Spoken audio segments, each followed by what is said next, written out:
Production. Are we good on the cameras and everything too? Good. Okay. Hold on. All right, I'll let everybody come back to their seats.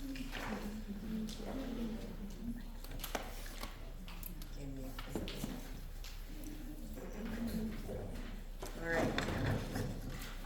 Today, it's my pleasure to introduce to you my very dear friend, who was actually my peer mentor when I was in graduate school at the University of Laverne. So I've known her for a very long time, and I'm really excited that she is now one of our clinical supervisors at Luminarias. This is Dr. Dalia Pimentel, and Dr. Pimentel received her PsyD at the University of Laverne in the clinical community psychology program.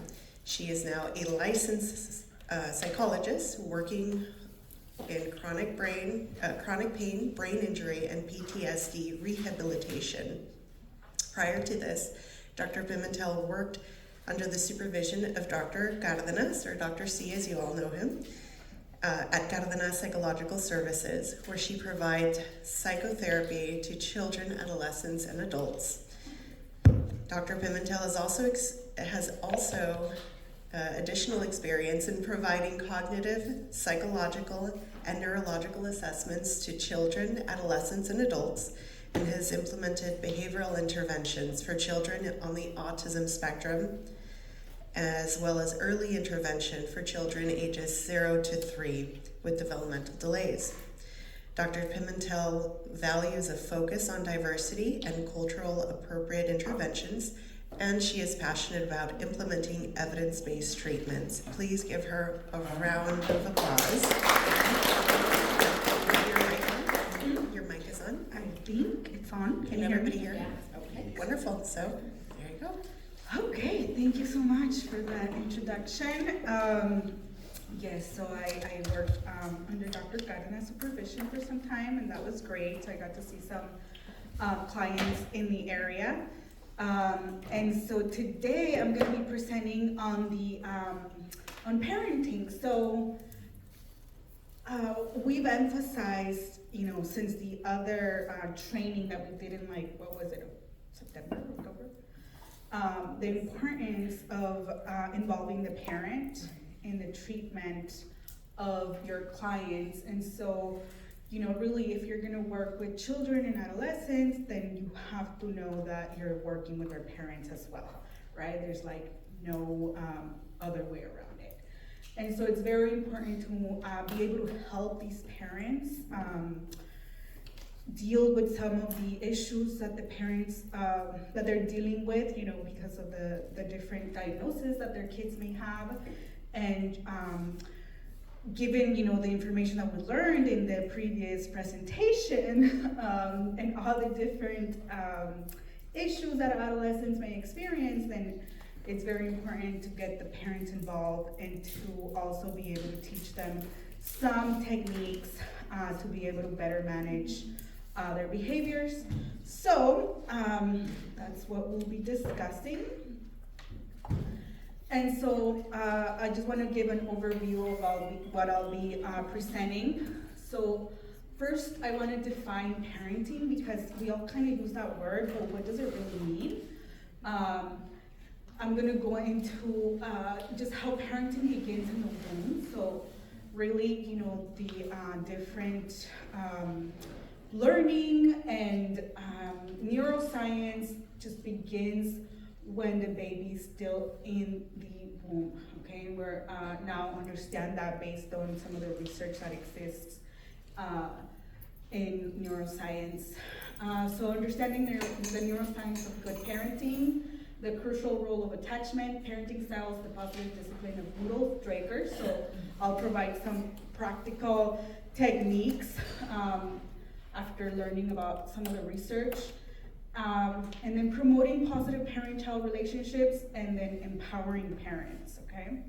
So, first of all, I was gonna have you break into groups, but in the interest of time, I'm just gonna go ahead and ask this question, and hopefully some of you can give me some answers. So, who can tell me what is parenting? How would you define it? Giving structure. Structure, very important. Providing support and guidance. Yes, definitely. Love. Love. Safety. Safety, and then Modeling healthy relationships. very good, yeah. Anyone else? Sorry, I was just gonna say the single most difficult job that exists. Yes. That too.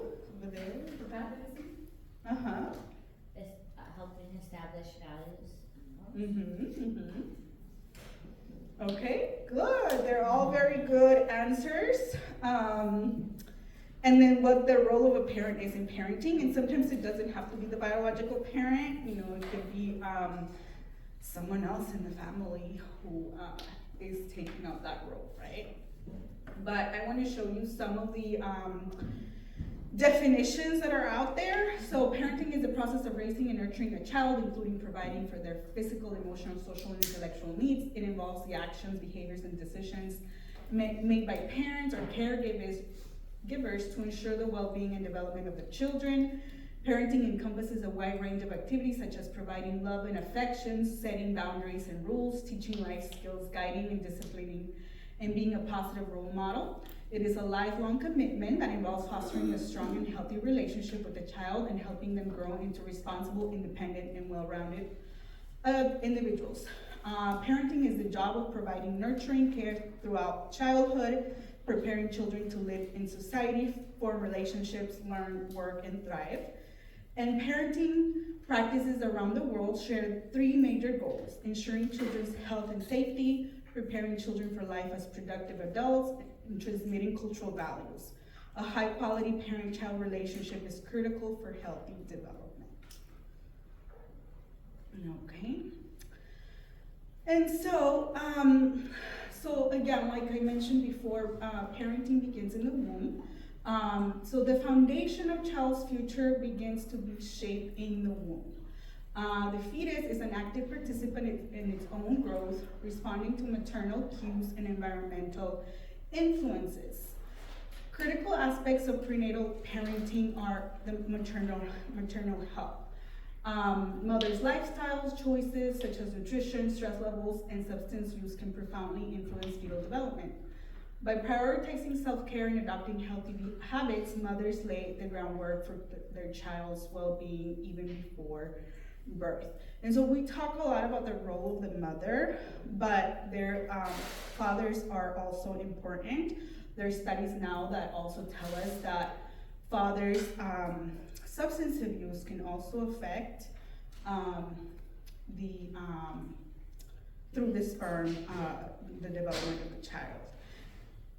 And then the stressors that they may be experiencing, whether if it's depression or stress, and how they react to that, then that's also going to affect the growth, the development. So emotional bonding. Studies suggest that maternal emotions, stress levels, and even voice tone can affect fetal development, influencing aspects like temperament and emotional regulation. Thus, cultivating a nurturing and supportive environment during pregnancy is paramount for fostering a secure attachment from very beginning. And then I'm gonna show a video later about the monkey studies and how, babies really do prefer that bonding, even when they're providing food, right? Or even more than they prefer food. So again, the father's role. So providing emotional support, fostering a sense of security and bonding with the unborn child through caregiving, communication, and shared experiences. They'll strengthen their connection with both the mother and the baby. So, as we go through all of this information, I want you to think of your own clients. because I'm sure that a lot of this information you've already heard before, but now you're clinicians. You probably heard it in your grad schools, classes, but now you're clinicians. And so I want you to look at this information through a clinician's lens. How do you apply it to your current cases so that you can better conceptualize your client's history. Okay, so by engaging in activities like childbirth education, parenting classes, and prenatal bonding exercises, parents can enhance their confidence and readiness for the journey ahead. Prenatal parenting extends beyond birth. It shapes early parent-child interactions and attachment dynamics. Neuroscience research suggests that infants are sensitive to familiar voices, sounds, and rhythms they encounter in utero, laying the foundation for communication and bonding postnatally. Prenatal parenting sets the stage for nurturing relationships that endure long after birth. And then, of course, factors such as socioeconomic disparities, access to healthcare, and maternal mental health issues can significantly impact prenatal experiences and outcomes. So maybe start thinking about how would a depressed mother and father affect the development or the attachment with their babies, right? So yes, and so that's exactly what I'm gonna ask here now. So given what you learned, how would a baby's bond with their mother and father be affected prenatally and postnatally if the mother or father are depressed, anxious, or have experienced trauma? I don't know, baby, but I know, like, when my sister was pregnant, my mom would tell my sister not to cry or be anxious because the baby would feel that, or like that saying, like, no comes mucho chile porque the baby va a ser enojada, like, stuff like that, like. And so, I feel that depression or being anxious, you're gonna have these sensors in that baby's feelings, cause the baby's connected to the mom's womb, and they feel and sense what the mom feels, so having those exposure to such an early age, I think, would cause that generation. Yeah, and in the previous presentation, they also mentioned safety, right? How you feel safe. So that starts in the womb. If there's a stressful environment inside, then the development of the baby can also get affected, okay? Anyone else? Does anyone have a response for that? Parents might not be like a sense of the baby's cues and not be able to like securely attach to them, because sometimes like secure attach with the baby. Exactly. Yeah, so if you're depressed, you're not getting out of bed, you're not making these connections, right, with your baby if the baby's already born. So there may be some neglect. Even if the father is the one that's depressed, right? And then there's these interactions with the mother, that may affect the way that she interacts with the baby as well. And then what about trauma or anxiety?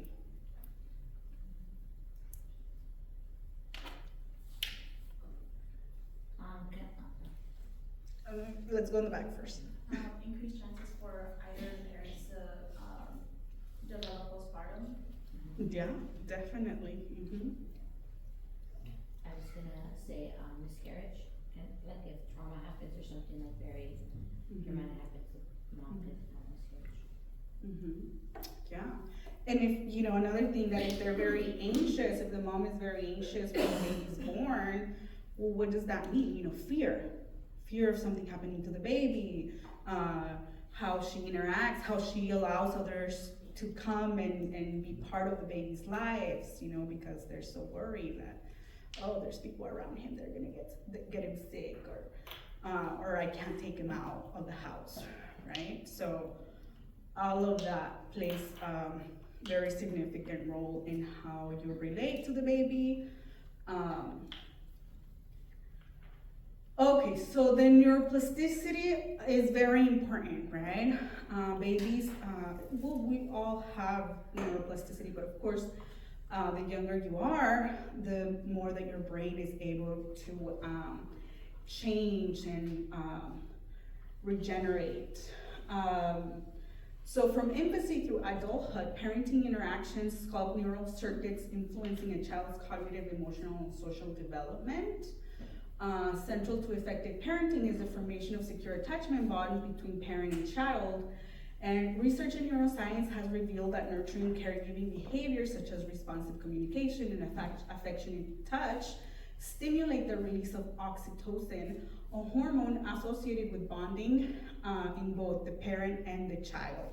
So if you're both receiving these, if you're generating this hormone, then you're gonna want to spend more time together. You're gonna want, to improve that attachment because it feels good, right? And so that's very important. This is also a hormone that affects, the feelings of safety.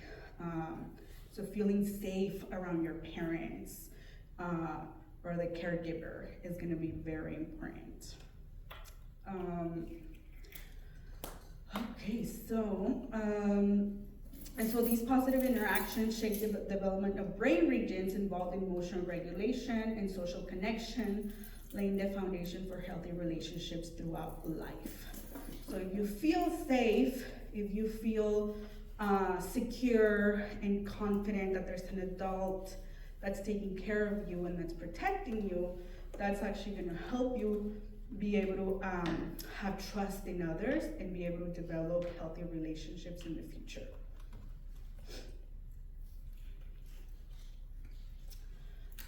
Okay, so of course, parenting is not always easy and there's a lot of stressors, both for the parent and the child. Neuroscience of stress regulation offers insights into promoting emotional resilience in both generations. Providing consistent support in safe environment helps regulate the child's stress response system, fostering the development of adaptive coping mechanisms and emotional stability. So again, if I feel safe, if I feel like my environment is safe, then I'm gonna be able to thrive, right? Mirror neurons. So these are specialized cells in the brain.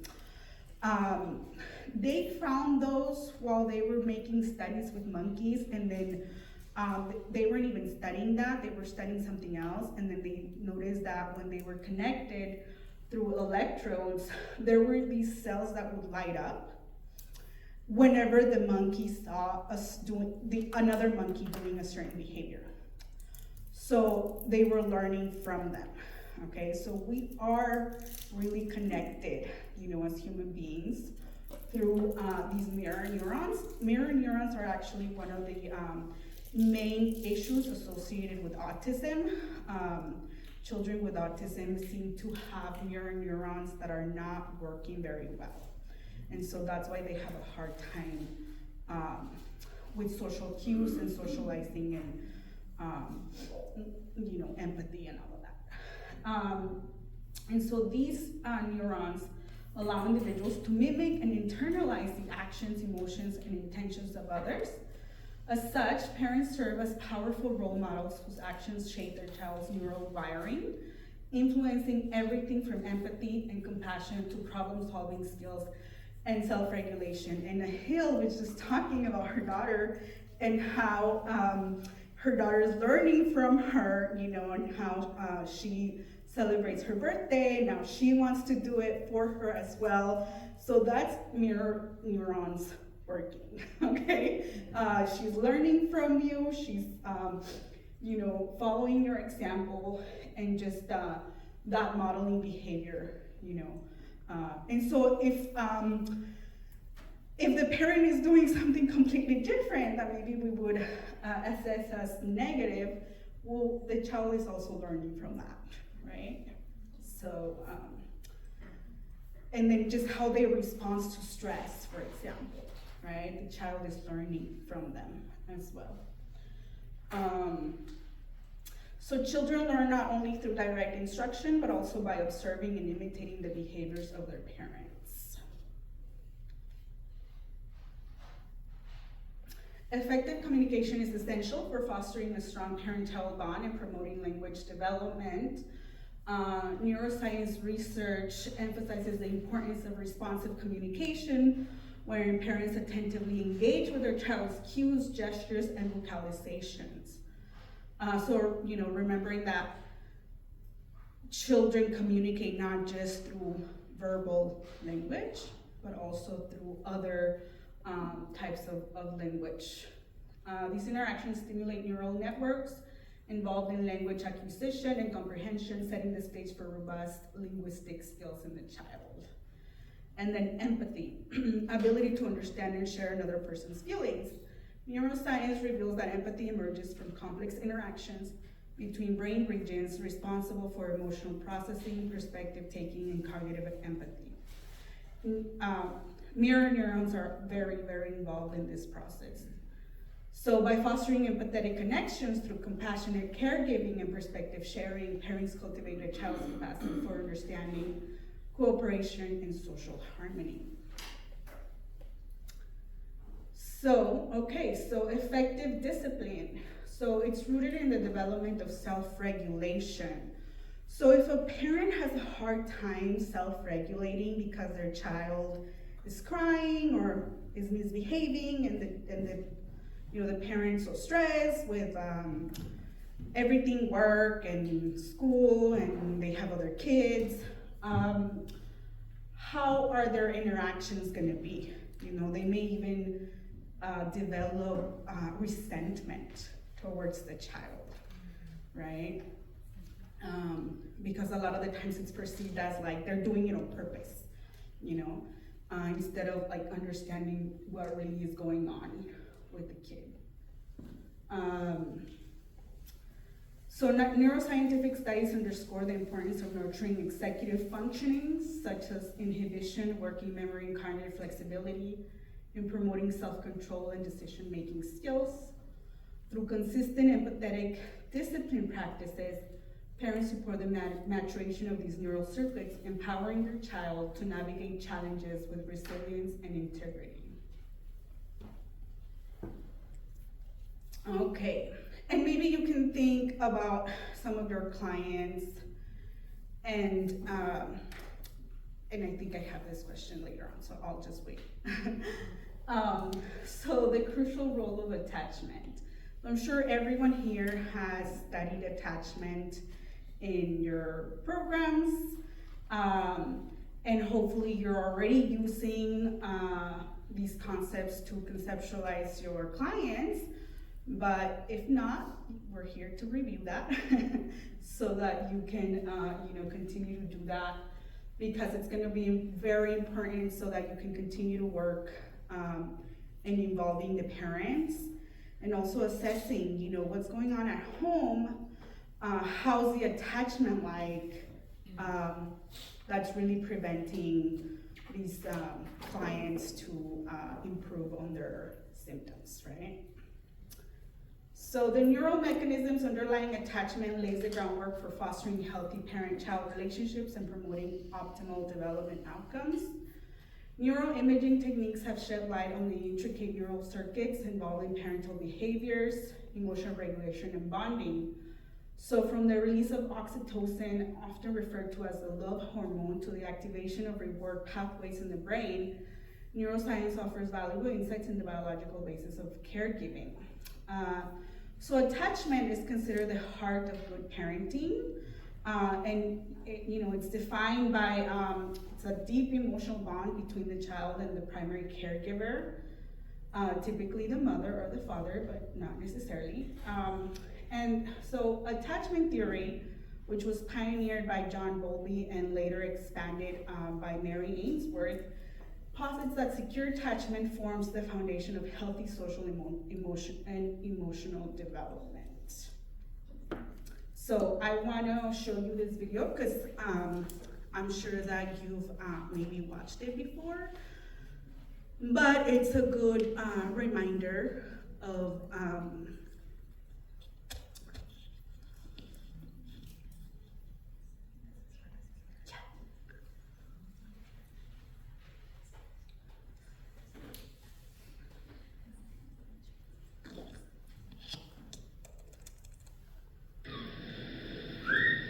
Newborn rhesus monkeys will grow up not in accordance with nature, but in the controlled atmosphere of a laboratory, where all the psychological influences of childhood can be duplicated. In a classic continuing study, infant monkeys are removed from the mother at birth and raised in semi-isolation. Other individuals can be seen and heard, but there is no physical contact, no interaction. Mother is a bit of plastic and shaggy cloth, a doll with no life of its own, but capable of nourishing the life of an infant.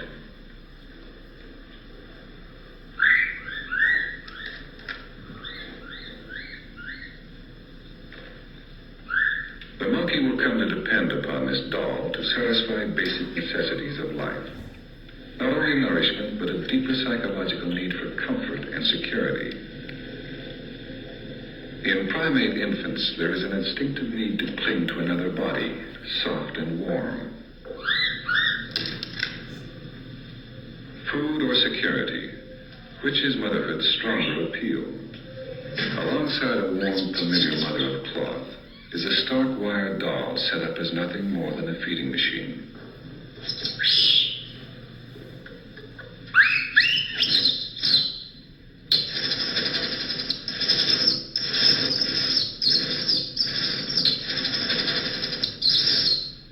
The young monkey is placed deliberately on a cloth mother which has no milk to nourish him, but fulfills some fundamental needs. This experiment revolves around one simple question. Will the infant monkey switch his affection to a wire mother which offers food and life itself?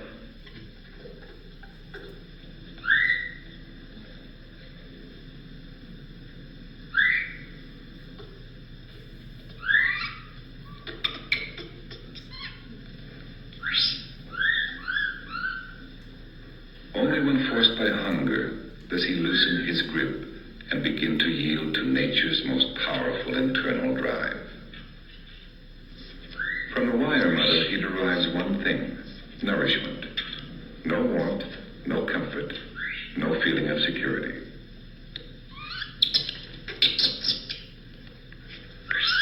After feeding, he returns to spend up to 22 hours a day near the only mother he knows.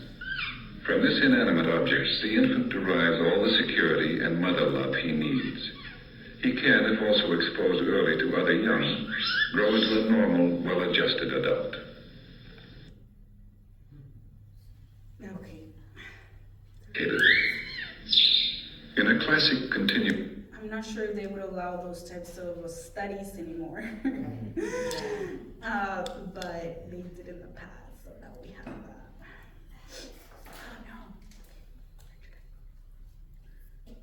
So, okay, any thoughts about that? Any thoughts, are, if you're relating some of this information to some of your clients, is anything coming up?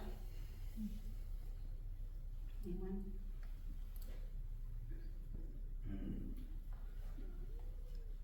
I have a comment. Yes.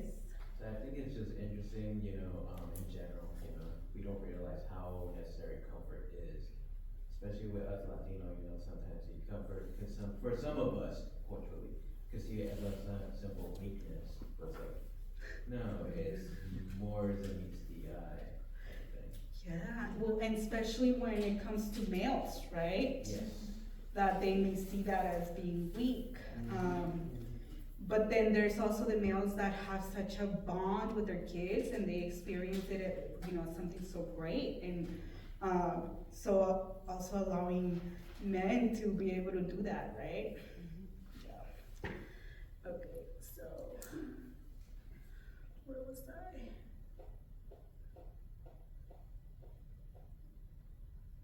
I think you're under the puzzle, yeah. The 2, 3 steps. Right. How do I start it from there? Just click on the The slide? the big one. The what? You or something. That's what I did, and then it goes back to the beginning. So I'll just. Yeah. Use your clicker too. Oh, yeah. Not very good at this. Okay, so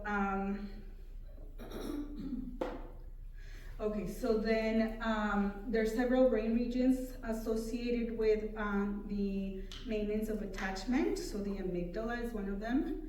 And it's the amygdala, it's very important when it comes to emotions and in detecting and responding to social cues, fostering feelings of safety and security within the attachment relationship.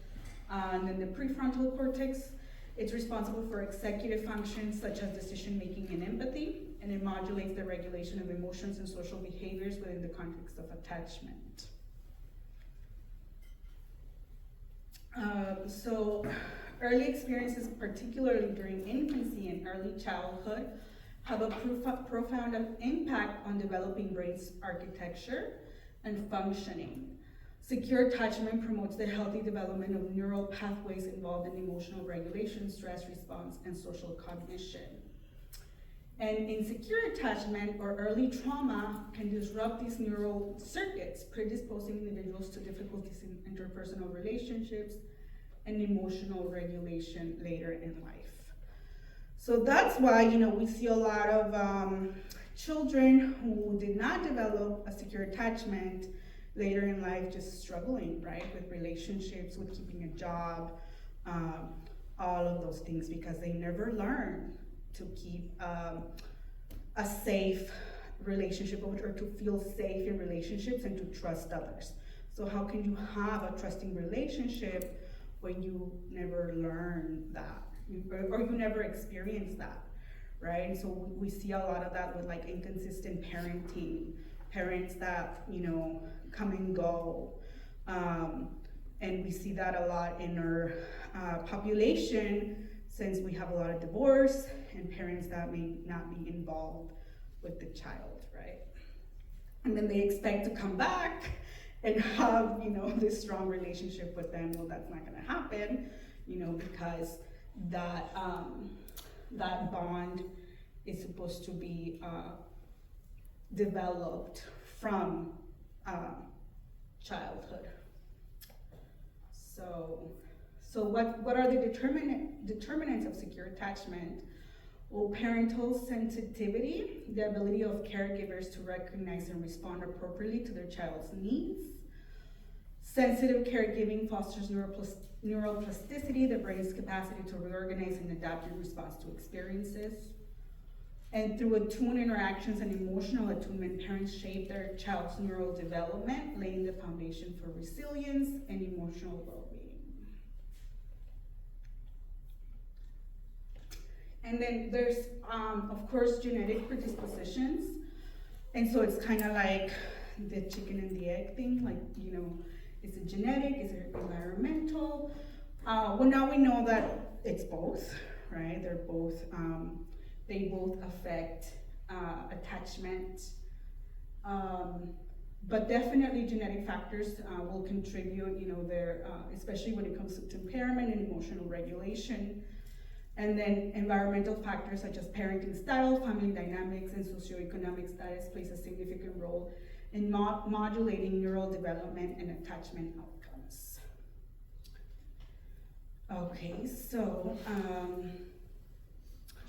again, we already talked about that.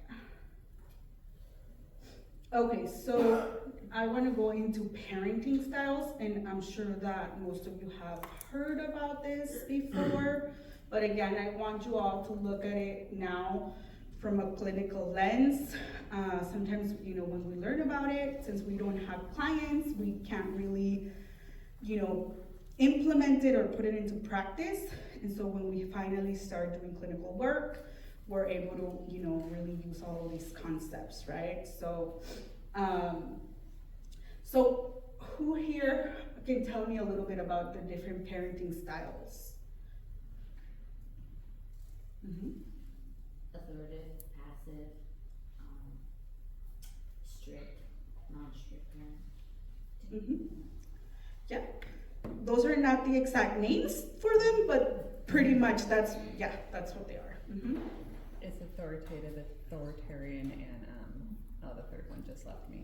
Permissive, and then there's the neglectful one. So there's 4. So these are the fundamental frameworks that encompass the attitudes, behaviors, and strategies that parents employ in raising children. And these types of, these parenting styles, they've been extensively studied. So it's, they're pretty much considered to be kind of like universal. And every culture is going to have their own, little ways, but they're very, I guess that we could generalize it to most cultures. And so they play a crucial role in shaping children's development, self-esteem, emotional regulation, and social interactions. And so the first one is authoritative parenting, which involves high levels of warmth, responsiveness, and support, coupled with reasonable levels of control and expectations. The parents that are authoritative usually have clear rules and boundaries, while also nurturing open communication and independence. And so when we look at attachment, children who are raised in an authoritative household usually develop a secure attachment style, okay? And so they tend to develop a strong sense of security, self-confidence, and autonomy. The consistent support and guidance provided by authoritative parents foster healthy emotional regulation and interpersonal skills. So this is considered the best type of parenting, okay? And then we have authoritarian parenting. These types of parents prioritize obedience and discipline. They employ strict rules and punitive measures to enforce compliance. They're less responsive to their children's emotional needs and preferences, emphasizing obedience over autonomy. And they align more, this type of parenting aligns more with an insecure attachment, which is characterized by fear and dependence rather than security and autonomy. Children who have authoritarian parents are going to be more anxious and fearful and just kind of have a harder time trying new things. And so they exhibit lower self-esteem, lower social competence, lower emotional intelligence due to the lack of warmth and autonomy granted by their parents. And then there's the permissive parenting. They can be highly nurturing and indulgent. It's like the parent that gives their kid everything and allows them to just kind of set their own rules, or there's like really no rules at home. There's like a lack of structure. Who do you think is going to have a really, really hard time in this type of household? What children with what diagnosis? Autism, that's one, definitely. ODD. Mm-hmm. Depression. Sure. ADHD. ADHD, yeah. Mm-hmm. They need a lot of structure, okay? And so when there's permissive parents, children with ADHD have a really, really hard time managing, okay? So that's something for you to kind of start considering, right? When you're conceptualizing your clients, you have a kid with ADHD and the parents are so, they have no idea what to do, right? They're very unstructured, then you really want to work with them to create some structure at home. Okay, and so they prioritize warmth and acceptance over discipline, allowing their children considerably freedom to explore and express themselves. Reflects an ambivalent attachment style characterized by inconsistent caregiving and boundaries.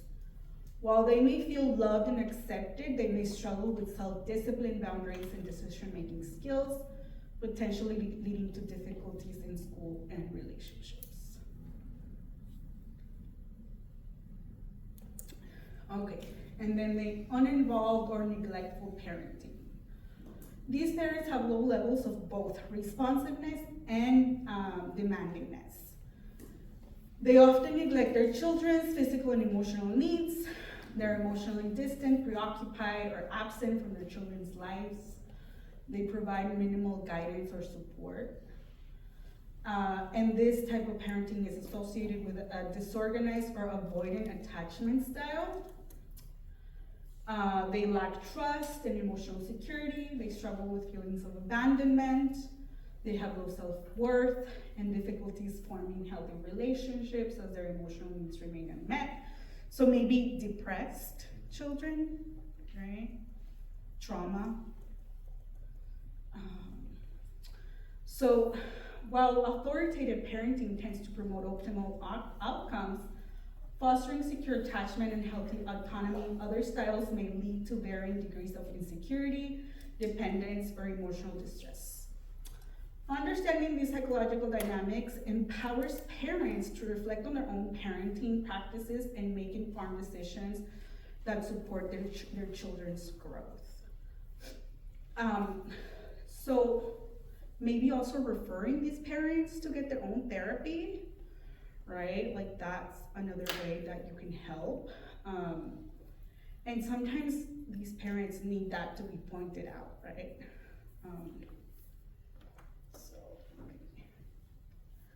Okay, so there's another video.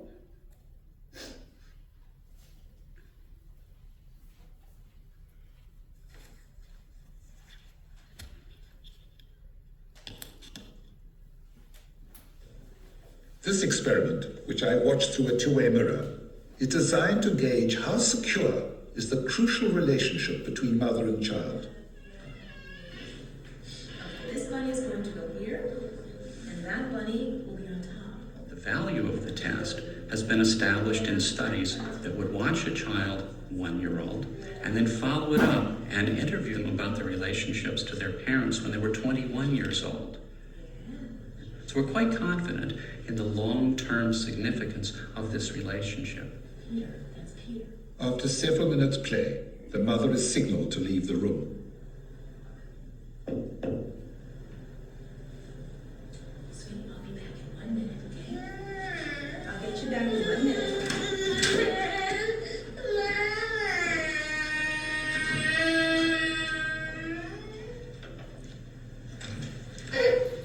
I'm sitting for you. Shame, I feel. But she'll survive. The key moment in the experiment is the child's reaction to her mother's return.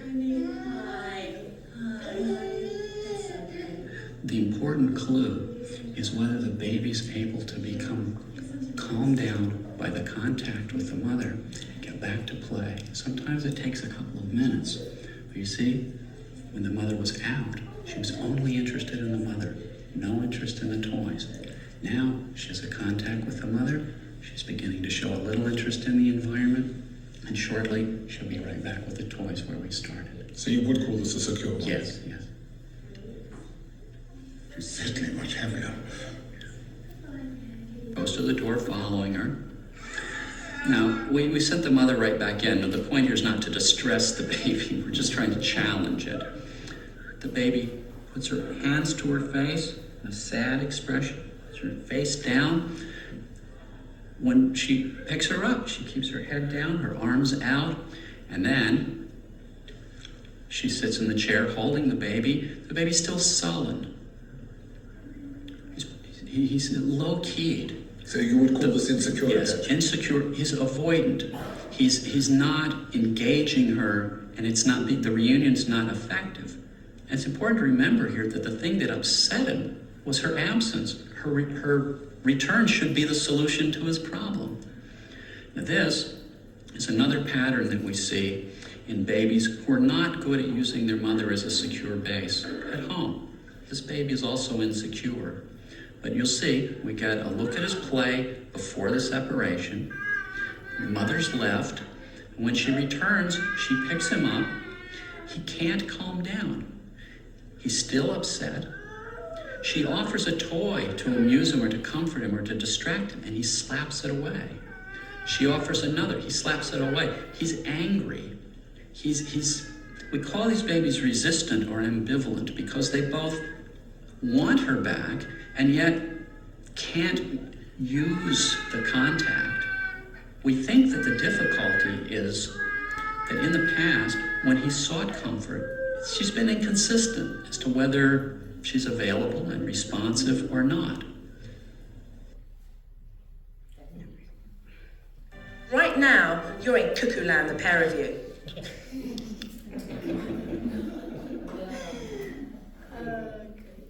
So, any thoughts about this video?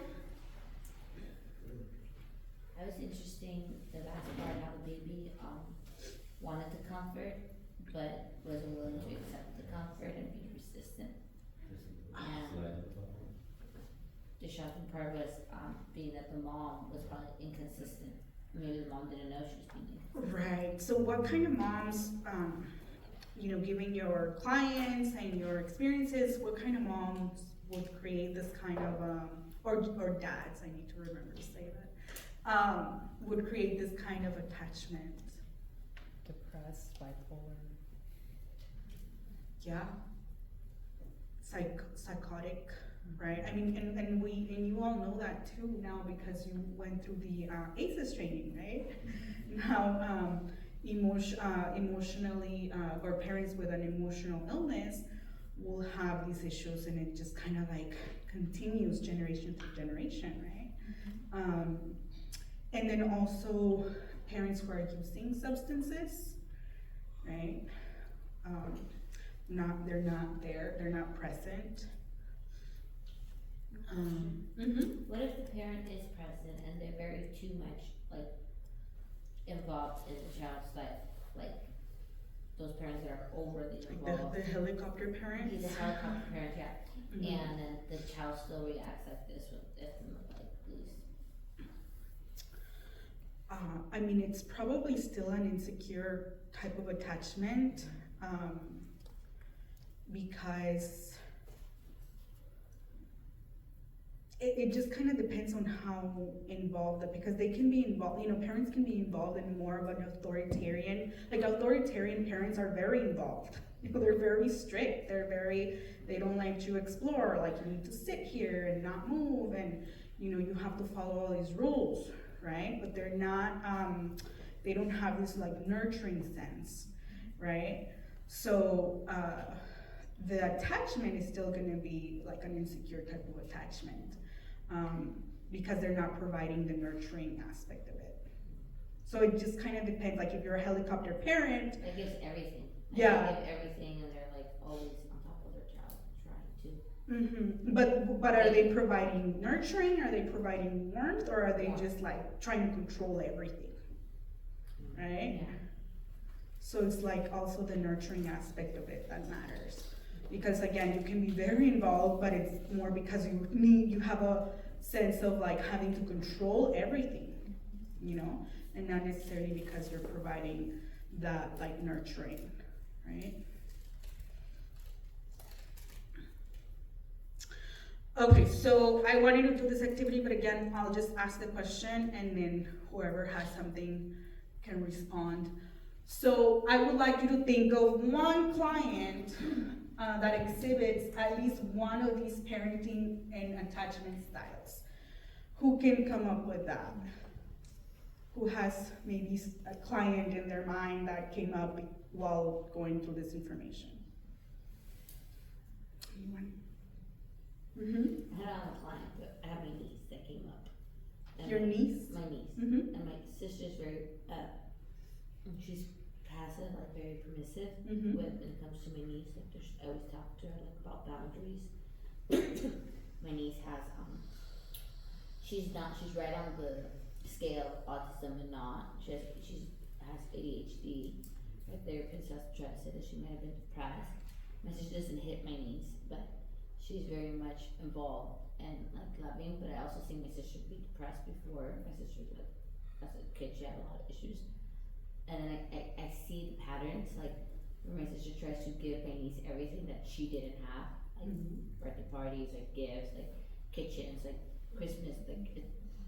But when my niece loses, she has chronic pain, is what she's defined as, and when she loses her temper and has anxiety attack or a panic attack, like there's no calming her down, so I was thinking, like, maybe I don't know, that don't bother, so. Definitely, that fits into that. And then, so why is it so hard, you know, or why would a parent go into this permissive type of parenting style?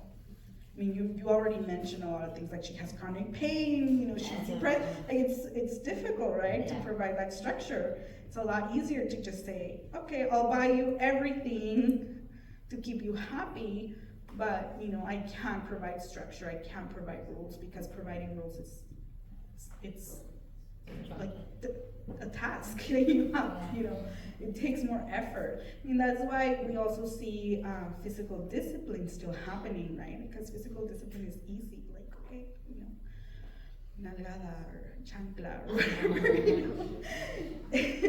It's easy, you know, compared to actually having these rules and other types of disciplining, right? Okay, anyone else that kind of thought of a client or a child you may know that may fit into some of this? So I think I'm getting a win from a client who's a 7-year-old in 2nd grade. I know the family dynamic is a little bit all over the place, but seeing that, because I believe the mother had a child at a young age, and I know there's some disruption in his home life. I know recently he's getting in trouble in class, because, for a variety of reasons. I know one was because of a student, and I know he had showed a lot of anger, or sometimes a lot of stress, and then to add on that, he talks excessively. Yeah, so what kind of parenting style do you think they have? I forgot the name of it already. Is it the fourth one or the The third? ones that have to do with ADHD. The permissive one? Yeah. Permissive, okay. Yeah, well, good. So hopefully this helps to kind of identify that, right? So that you can better work with the parents. Anyone else? I was just working on a case about a week and a half ago. A child, that adolescent has suicidal ideation, self-harm, and involving the parent is almost avoidant of wanting to deal with the emotion. And I also want to say borderline neglectful. When the young lady wants to get the comfort from the mom's like, I just worked a 8-hour day, I don't want to deal with you, I need my space, I'm gonna go to my room. Which is what the behavior is of the teenager, which is, I'm gonna isolate my room.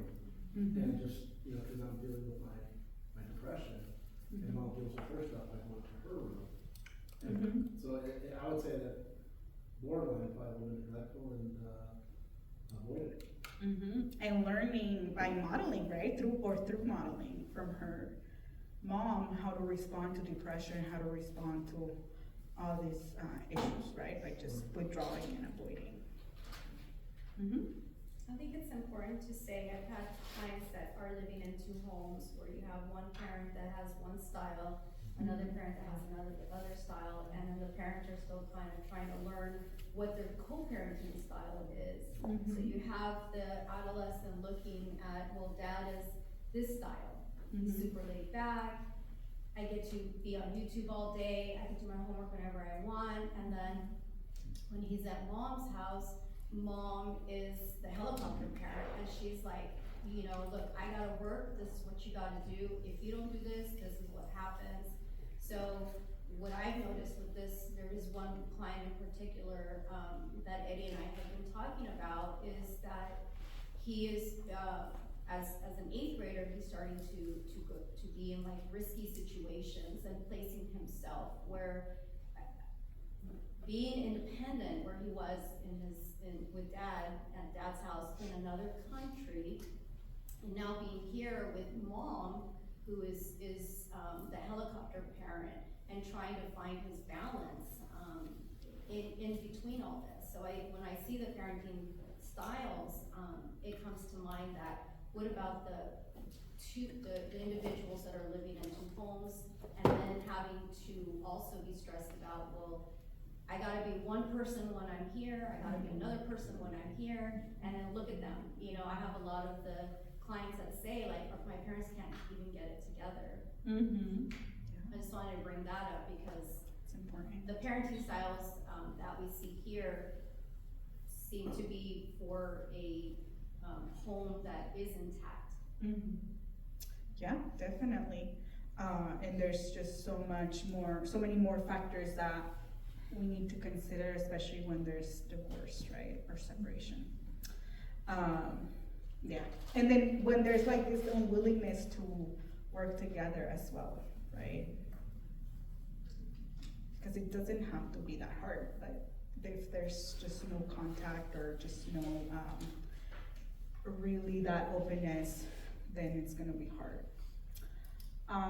And which parenting style would you think that adolescents like the most? Not the one that benefits the most, but the one that they like the most. Yeah, because they can play video games all night, right? No one's gonna say anything. They're getting the latest, I don't know, devices, you know, like my parents are so cool, like they got me, you know, an iPhone. But they may not be providing that other structure. Mm-hmm, mm-hmm. How much? 2 minutes. Okay, so why don't we stop here, because then I'm gonna go into the giving you some practical, actual, you know, techniques to work with parents. And so I think this is a good place to stop. And then once we come back, we can go into this. Okay, thank you. Mm-hmm. So we're gonna take a break. So the foods here, for those of you who were here last time, is the same entity, Chios, Peruvian food, very good. And good. Most of you have taken advantage of. We brought some of these fidget toys, right? So for those of you that are not saying, I think I have a kid, even though, as I asked before, do they let us know if they have an IEP or have 504? Sometimes they do, and sometimes they don't.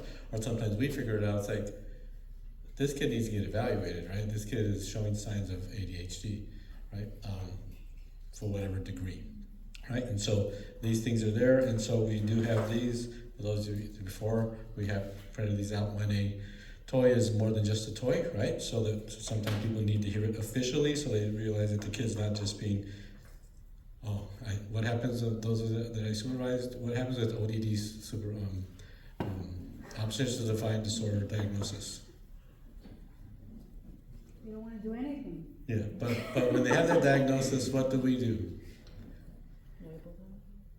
What happens with that diagnosis? We get rid of it, okay? Because and that kid that was throwing the things around, you know, that later on as an adult, man, he's ODD.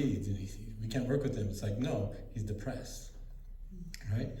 They're hurt, okay? And so being able to see using his slide, right? Well, what we see up here is this behavior, but underneath it's like, not, you know, that addict mom who's chaotic, who's about her drug, right? Not about parenting, not about connecting, not about showing this kid, you know, I love you and therefore I'm going to sacrifice and do things for you, right? So being able to see, it's like, no, that's the easy way out. And that's what a lot of school people will do. They'll say, oh, they're ODD, right? Or things like that. And so instead of, I don't know what to do with this kid, I don't know what to do with this kid, can you help me, okay? And that's where we come in as mental health professionals and say, yeah, there's more to it. There's not just this easy, or just like people say, they're bipolar.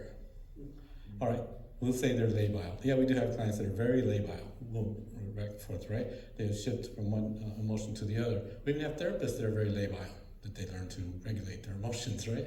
But because that's, you know, we have different people. And just as we said here, in terms of, you know, yeah, they're divorced, opposites attract.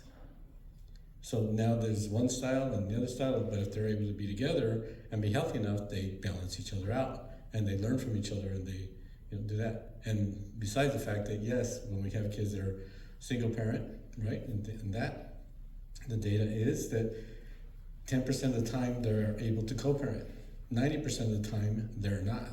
So that's an opportunity, right? Hey kid, you're in the 90%. Your parents she doesn't even want to see the guy. He doesn't want to see her. Or when you're with her, what does she say about him? When you're with him, what does he say about her? Right? Even the court even tells them, if there's court involved, you are not to say anything negative about him. You're not to say anything negative about her. Yeah, right. Okay? You know, so being able to let them know you're in this real situation, right? That they realize later on, we weren't even meant to be friends, right? Much less, and they can't. And they don't have both of them don't have enough maturity to say, hey, for the sake of my kid, or our kids, we'll do this, right? Because they're so immature, right? They're biologically older. They're older than us. Well, not older than me usually, but they're older than you guys, and but they're so immature, right? They're stuck. So being able to help the kid realize that, yeah, you're stuck in this. You are. I don't want to be in the middle, but you are. How do you handle it healthily, right? And so again, so we have these spinners, right? And so to let them have them in the class, and it's like, but of course there's rules. Yeah, teacher, yeah, school, yeah, we're giving them to them, we're letting them know. We're checking it out first and saying, but if they throw it at anybody or do something, that's taken away. They lose it. But there are other ones that are like these. These are this heavy. It's kind of metallic, right? But there's some that are plastic. They're a lot lighter, etc. And they don't make any noise. Right? So they're not going to distract other kids or other ADHD people or the teacher. Right? So being able to do that and say, yeah, you know, it is something that's useful, and some of you might be using them, which is fine. It doesn't mean you're not paying attention. It just means like, okay, I'm letting go of a certain other energy or something, right? So being able to do that. So that's what they're there for, but these are not really that recommended because they pop. Can you imagine a lot of energy at ADHD kid? Oh my gosh. Right? Now it's distracting all these other kids. So no, not for good for classroom, but maybe some other place. Go outside and play this. Run around and do that, right? So, all right, so that's the idea. And one of our resources we have is the diamond exercise, right? Where it's a video where it shows going backwards and forwards, and there's a whole thing on it in terms of my clients. I came up with this because that's the clients that have been abused or neglected. And what do they see? That ball of gunk that stinks. That's terrible, right? And it's like, what do we see? As Ed says, we see that, right? Those of you that, you know, have gone and find a ring or have got a ring, could you buy a diamond that big? No. How many carats is that, you know, right? Okay? If it's zirconia, yeah, sure. Okay, but, you know, no. But again, yeah, because you're more valuable than this. But again, they get told they're not, and they get treated like they're not, right? And so being able to remind them of that, and that's what those 4 people told that kid. We see it. You might not see it. She didn't see it. He didn't see it. The people that were supposed to see it didn't see it. That's not real. Supposed to is not real, is what is. Okay? So, you know, helping them with that reality and such. So I was also buying some time so that the food be ready. And so afterward, I have the material to make this if you want some. Oh yeah, the videos are available in the Dropbox for the diamond exercise, okay? And the resource folder. And then we have caps and hats for those of you that didn't get any, right? For the Nadias. Okay.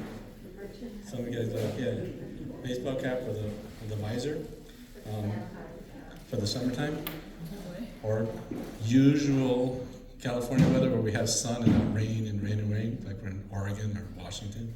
So, okay, so we have those as well. So we can get them later. So we're gonna eat later on, and then we're gonna, before we leave, hopefully we want to get everybody together and take a picture. Okay, so ready? Go ahead and go eat, and we'll be back in one more thing. 1 p.m. we'll be back. Okay.